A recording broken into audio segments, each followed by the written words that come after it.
उसके बाद एक आयत लाई जा रही है, अल्लज़ी लहू मुल्कुस समावाति वल अर्द वल्लाहु अला कुल्ली शैइन शहीद। ये आयत ला करके कि वो ज़ात जिसके हाथ में, जिसकी बादशाहत जमीन और आसमानों पर है। ये लोग बादशाह लोग थे, छोटे छोटे इख्तिदार के ऊपर ये लोग बैठे हुए हैं और अल्लाह ये फरमा रहा है कि तुमको छोटी छोटी कुर्सियां मिली हुई हैं, तुमको छोटी छोटी कुर्सियां मिली हुई हैं और मैं तो कायनात का बादशाह हूं। अल्लज़ी लहू मुल्कुस समावात, तुम्हें डर नहीं लगता कि मैं देख रहा हूं तुमको? अल्लज़ी लहू मुल्कुस समावाति वल अर्द वल्लाहु अला कुल्ली शैइन शहीद। तुम्हारी ये चुरा, तुमको एक छोटी सी कुर्सी मिली हुई है और तुम ये जुल्म रवा रख रहे हो और मैं तो पूरी कायनात का मालिक हूं और मैं देख रहा हूं। तुम्हारी हिम्मत और तुम्हें डर नहीं लगता कि तमाम कायनात का मालिक तुमको देख रहा है, तुम क्या हरकत कर रहे हो? ये डराया गया है और इसमें हम लोगों के लिए भी सबक है कि हम गुनाह करने चले तो ये देख लें कि कोई हमें देख रहा है। जब हम किसी पर जुल्म करने चले तो देख लें कि हमारे पास अगर पैसा है, इख्तिदार है, पैसे और इख्तिदार की वजह से अगर किसी को तकलीफ देने जा रहे हैं तो जिसके हाथ में पूरी कायनात का इख्तिदार है वो तुमको देख रहा है, तुम्हारी जुर्रत कैसे हो रही है ऐसा करने? अल्लाह डराया गया। हम लोग असल में कुरान पढ़ते नहीं समझ करके, अगर पढ़ें तो आदमी गलत कामों की तरफ मुतवज्जे नहीं होगा, डर जाएगा। थोड़ा सा पैसा मिल गया तो कंट्रोल से बाहर हो गया, इख्तिदार मिल गया कंट्रोल से बाहर हो गया, बादशाह बन गया कंट्रोल से बाहर हो गया। अरे पूरी कायनात जिसके हाथ में है, पूरी कायनात का मालिक है, उसके सामने तुम्हारी कोई हैसियत नहीं है। तुम ये सारी चीजें जो रवा रख रहे हो, तुम्हें डर नहीं लगता कि अल्लाह तुम्हें देख रहा है? वल्लाहु अला कुल्ली शैइन शहीद, हर चीज को देख रहा है। किसी ने बड़ी अच्छी बात कही है, आदमी ये समझता है कि तन्हाई में जाकर के गुनाह कर लो, कोई देखने वाला नहीं है। किसी ने बहुत अच्छा कहा, कहता है कि तन्हाई में गुनाह करने से और भी ज्यादा डर, इसलिए कि वहाँ जो गवाह, जो मुंसिफ है वही गवाह भी है। जो मुंसिफ है, जिसको फैसला करना है तन्हाई में किए गए गुनाह का, तो वो तो इंसाफ करने वाला तो वही है, लेकिन गवाह भी वही है, वो देख रहा है। वल्लाहु अला कुल्ली शैइन शहीद, हर चीज को देख रहा है। तो मुंसिफ है और वही गवाह भी है। बताओ, मुंसिफ ही अगर गवाह हो तो उसे और किसी गवाह की क्या जरूरत है? वल्लाहु अला कुल्ली शैइन शहीद। अच्छा, इसमें जो बात मुझे बतानी है वो ये, इस आयत करीमा में, इस सूरे करीमा में जो सबसे बड़ी बात है, जो पैगाम की है, वो ये है। बताइए कितना बड़ा जुर्म किया है उन्होंने?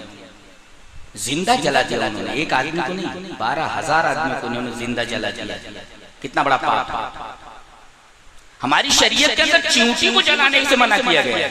आग का अजाब सिर्फ अल्लाह ही दे सकता है, मखलूक को इजाजत नहीं है कि किसी को आग का अजाब दे।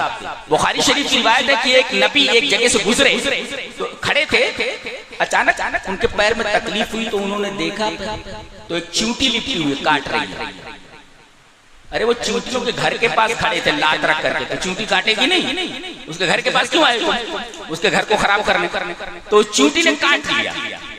अब देखा वो चींटी काट रही है, एक ही चींटी है काटने वाली।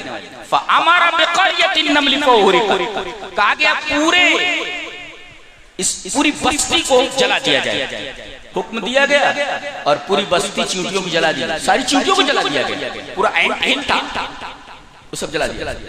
फ़अौहल्लाहु इलैहि, अल्लाह तबारक व तआला ने उस नबी की तरफ वही और कहा कि काटा था एक चींटी ने और तूने पूरी उम्मत को हलाक कर दिया, पूरी उम्मत को जला दिया, जो अल्लाह की तस्बीह बयान करती है। इस हदीस पाक से मालूम हुआ कि चींटियां भी अल्लाह की तस्बीह बयान करती है।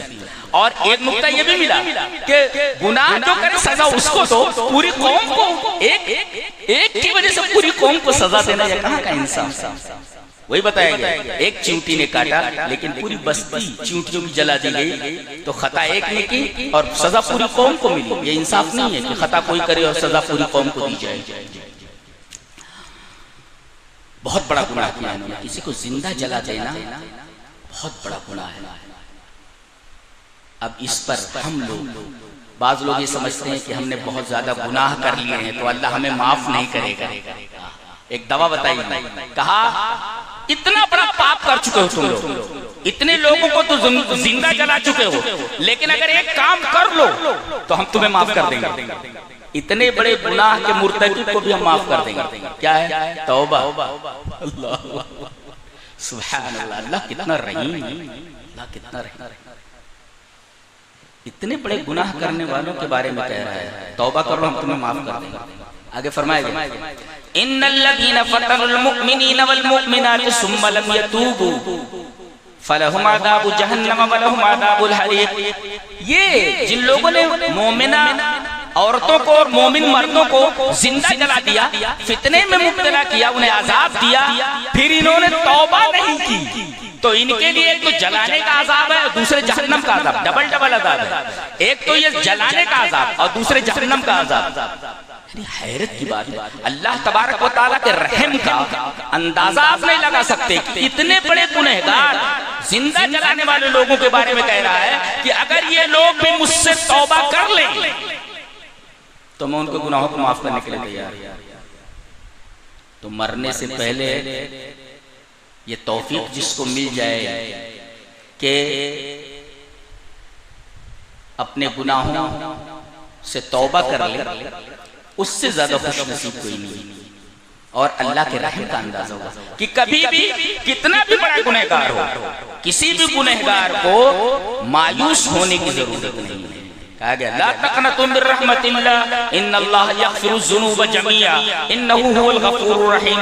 अल्लाह की रहमत से मायूस ना। अगर आदमी बहुत कहे इतना बड़ा और इतने सारे मैं गुनाह कर चुका हूँ, अल्लाह मुझे बख्शेगा नहीं, गोया उसने अल्लाह के रहम को छोटा समझा।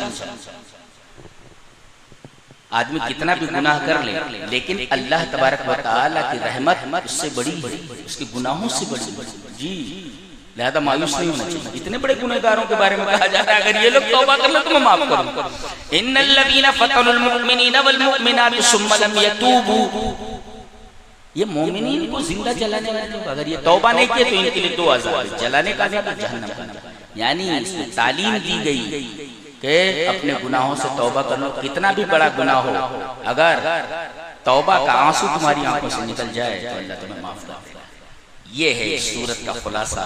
और अल्लाह तबारक व तआला की रहमत कितनी बड़ी।